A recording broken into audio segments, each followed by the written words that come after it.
Hi guys! Meron akong chika sa inyo guys kasi nakakuha kasi ako ng mga lapis na murang-mura. So para siyang nabili ko lang siya ng 1 peso each. So kasi meron kasi, 'di ba matagal naman na to, kung alam niyo naman na to yung apps na ito, yung tungkol sa Shein na apps. So meron siyang marami siyang mga product, mga damit, sapatos, pantalon, etc.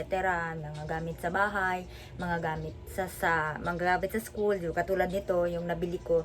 So ito, meron siyang nabili ko lapis, ang dami guys, oh. So ayan. So sobrang 50 pieces. Tapos, nabili ko din siya, ayan o, 50 piraso.